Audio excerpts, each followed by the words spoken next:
अत्रेर ग्रहे सुरश्रेष्ठा स्थितोत्कंठे तवा।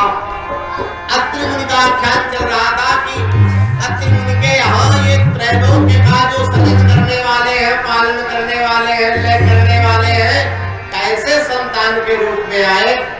तो कहते हैं कि एक बार का पावन प्रसंग है, नारद ऋषि कैलाश पर्वत पहुंचे और वहां मैया पार्वती, भगवती, लक्ष्मी और ब्रह्माणी तीनों इकट्ठा थी। पार्वती जी ने पूछा कि महाराज बहुत दिन के बाद आए हो। बोले माता जी मैं क्या करूं। देखिए पार्वती जी नारद जी को गुरु मानती है और नारद जी माता जी को माता ही मानते हैं। तो उन्होंने कहा मैं तो चित्रकूट धाम घूम घूम के आ रहा हूं। अरे क्या कहने हैं, और कल कल कल्लोल करती सुंदर मंदाकिनी का जल, पैसनी का, आहा कितना आनंद आया। मैं तो पहुंच गया था अत्रि आश्रम। अरे माता जी एक विशेष बात है कि आज महासती अनसुईया के प्रताप से सारे हिंसक पशुओं ने अपने बैर भाव छोड़ दिए। शेर और मृग एक ही घाट में पानी पी रहे हैं और उनके प्रभाव से तो मां गंगा पाताल को फोड़ करके पर्वत से सीधे बह रही है, जन कल्याण कर रही है। और ये एक बात कहती कि मैं तो मानता हूं कि सती अनसुईया से बढ़कर के कोई सती हाई नहीं त्रैलोक्य में। अब ये बात तो ब्रह्माणी को, उमा रमा तीनों को बुरी लगी, क्योंकि किसी सती के सामने दूसरी सती की प्रशंसा करो तो अच्छा न लगेगा। और नारद जी तो आगे लगाने आए थे। उन्होंने इस तरह की बात कह के बीड़ा उठाई, श्रीमन नारायण नारायण कहते हुए चल दिए। अब ये बात उनको अच्छी ना लगी कि महासती अनसुईया जैसी कोई सती नहीं है। तब तो मां पार्वती भोले बाबा से कहने लगी कि महाराज आप इस काम करो, चित्रकूट चले जाओ। भोले बाबा ने कहा क्यों चित्रकूट क्यों जाए। बोले आपको जाना है और महासती की परीक्षा लेनी है। भोलेनाथ ने मना किया। बोले देवी जी सती की और संत की कभी परीक्षा नहीं ली जाती, इसके परिणाम अच्छे नहीं होते। लेकिन राजहठ, बालहठ, ये हठ भी बड़े खराब होते हैं। अंत में भोले बाबा को झुकना पड़ा। ब्रह्मा जी से ब्रह्माणी ने भी हट किया। और जब भगवान विष्णु से महालक्ष्मी ने कहा, भगवान विष्णु ने हाथ खड़े कर दिए। बोले मैं नहीं जाता। एक बार एक सती की परीक्षा के चक्कर में मैं पत्थर बन गया हूं, दोबारा क्या बनाना चाहती हूं। एक बार का प्रसंग है जब एक दैत्य जिसकी पत्नी का नाम था तुलसा, और वो भगवान शिव के द्वारा नहीं मारा गया जालंधर, बहुत प्रयास किया। परम सती असुराधिकुमारी तेवल ताहि न जितई पुरारी। भगवान शिव ने अपना सारी शक्ति लगा दी। जब उसे न मार पाए तो भगवान विष्णु से कहा कि आप ही कुछ उपाय करो। तब तो भगवान ने जालंधर का रूप धारण करके और अपने नगर में आकर के विजय का डंका बजा दिया। और वो तुलसा बड़े प्रसन्न मन से आई, पति की आरती उतारी, अपने महल में ले गई। और दूसरे दिन उसे एहसास हुआ कि ये मेरे पति नहीं, ये कोई छलिया है। तुलसा को क्रोध आया। बोले तुम बड़े पत्थर दिल हो, तुम मेरे पति नहीं हो, क्योंकि मेरे पति के और तुम्हारे स्वभाव में बड़ा अंतर है। बोले तुमने मेरे साथ छल किया है, मेरे सतीत्व को नष्ट किया है। मैं तुम्हें श्राप देती हूं कि तुम पत्थर बन जाओ। तब भगवान अपने स्वरूप में आ गए।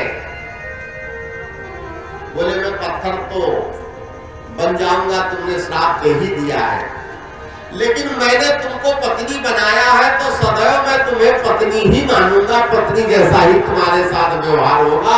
और आज भी ठाकुर जी को चाहे जितने व्यंजन लगा दो, लेकिन अगर तुलसी दल का का भोग न लगे तो ठाकुर जी प्रसन्न नहीं होते। जिस गंडकी नदी में शालिग्राम मिलते हैं, कहते हैं अगर तुलसी का पौधा जल में दिखा दो तो शालिग्राम भगवान नीचे से उड़ के ऊपर आ जाते हैं। अब भगवान ठाकुर जी के पूजन में जब तक तुलसी दल ना हो तब तक वो पूर्ण नहीं होता। तो ठाकुर जी ने कहा एक बार तो मैं पत्थर बन गया, आप दोबारा क्या बनाना चाहती हो? महालक्ष्मी ने कहा महाराज चाहे जो बनो, जाना पड़ेगा। हट भी बड़े खराब होते हैं। तब तो तीनों देव पहुंचे मां सती की कुटिया में, बोले विच्छाम नहीं, विच्छाम नहीं। मां सती कंदमूल फल लेकर के निकली। ऋषियों ने कहा थे कि हम संग्रही यति नहीं है, हम संग्रह करने वाले साधु नहीं, हम तो उधर में जो मिल गया उधर ही पाते हैं।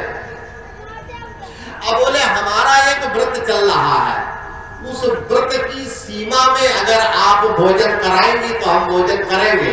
बोले ठीक है महाराज बताइए, आप अन्नहारी हो तो अन्न मिलेगा, दुग्धाहारी हो तो दुग्ध मिलेगा, फलाहारी हो तो फल मिलेगा।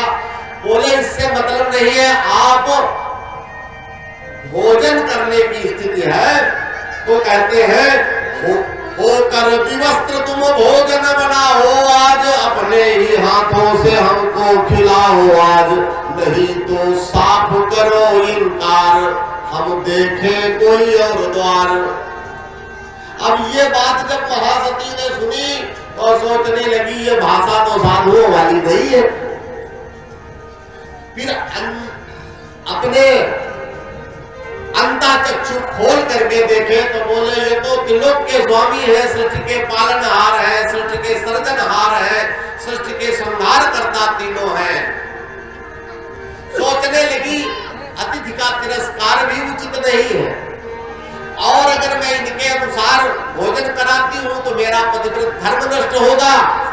मन में संकल्प किया कि अगर मेरा अखंड पातिव्रत हो तो ये तीनों बाल रूप में परिणत हो जाएं। इतना संकल्प करना था कि झूल रहे तीन देव बन करके लालना, तीनों बालक बन गए। अब तो समय नहीं है, तब तो तीनों बालकों अम्मा की कुटिया में कीड़ा कर रहे हैं, खेल रहे हैं और काफी समय बीत गया। एक बार नारद जी जब बैकुंठ पहुंचे तो महालक्ष्मी ने कहा अरे प्रभु परीक्षा लेने गए थे अभी तक आए नहीं। नारद जी ने कहा माता जी परीक्षा ले नहीं रहे, परीक्षा दे रहे हैं। वहां परीक्षा गए थे तो परीक्षा लेने, वहां परीक्षा देनी पड़ रही है उनको, बाल रूप में है वो। तो बोले कब आएंगे? अरे बोले जब बड़े हो जाएंगे, शादी विवाह हो जाएगा तब तक आएंगे। तब तो महालक्ष्मी तीनों देवियां बड़ी परेशान हुई कि अब कैसे जाए। बोले अब आप ही जाओ।